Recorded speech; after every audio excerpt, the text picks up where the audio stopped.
Hello friends, వర్షాకాలం వచ్చేసి మాకు జీవాలు రోగాల బారిన పడి చనిపోవడం జరుగుతుంది ఫ్రెండ్స్. మాకేమన్నా ప్రభుత్వం మందుల సాయం చేసి ఆదుకునగలుగుతారా అనుకుంటున్నాం ఫ్రెండ్స్. దయచేసి ఈ వీడియో ప్రభుత్వానికి షేర్ చేయండి ఫ్రెండ్స్. తెలుగు సీమ రైతులందరికీ నమస్కారం.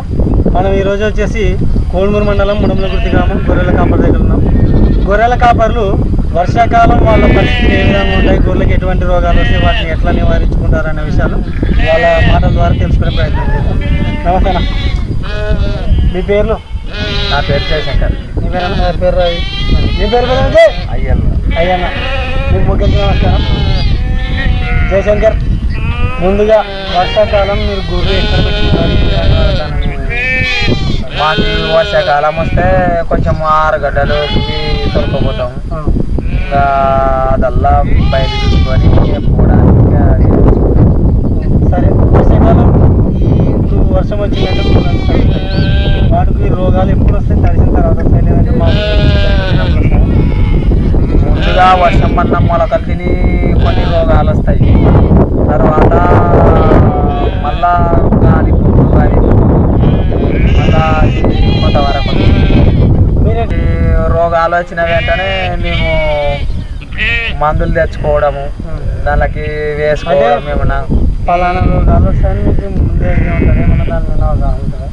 అవగాహన అంటే లేదు. మేము పోయి డాక్టర్లను అడిగి ఇట్లా పలాని వచ్చింది, జొల్లు గారిసిందే, లేకుంటే సీమిడి ఎర్రగనా పచ్చగనా అలాంటివి చెప్తే దాన్ని బట్టి వాళ్ళు మందు మాకు ఇవ్వడం జరుగుతుంది. ఈ వర్షాకాలంలో ఎక్కువ వచ్చే రోగాలు ఏంది? ఈ వర్షాకాలంలో వచ్చే రోగాలు అంటే నేల ముచ్చి రోగం అని వస్తుంది, ఉంటా చచ్చిపోతాయి. రెండోది వచ్చేసి సుత తెగుళ్ళు అక్కడ జరగాల తిరుగుతాయి. కొన్ని కుంట్లు పడి అట్లా వచ్చిందని ఆ రోగం వచ్చింది అప్పుడు మనకి ఏదో ఒకటి అప్పుడే మాకు దాని సూచనలు కనబడతాయి. దాని లక్షణాలు, దాన్ని బట్టి ఆ లక్షణాలు ఏమంటే మేత మేకోకుండా ఉండడం, లేకుంటే ఫటవు భరించుకొని నల్ల కప్పులు వేసుకునడం. ఆ విధంగా మాకు గొర్రెలు మేత సమంగా మేయడం పోవడం వలన మేము గమనించుకుంటాం అన్నమాట. అన్ని గొర్రెలు తింటాయి కదా, మీరు ఎట్లా అబ్జర్వ్ చేస్తారు?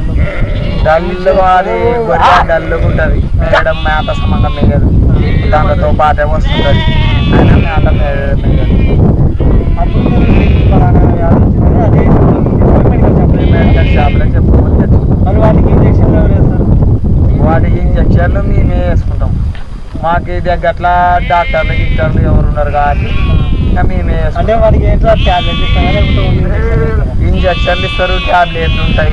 సిరప్లు ఏమైనా ఇస్తారా? నోట్లోకి వేస్తే సిరప్లు ఇయ్యరు, ఓన్లీ ఇంజక్షన్లు ట్యాబ్లెట్లు. గొర్రెలు ఉన్నాయి మొత్తం మాది 500 చిల్లర ఉంటాయి. 4 ఉన్నాం. మరి ఇప్పుడు సాయంత్రం అయితేనే మళ్ళీ పోయి ఇక్కడ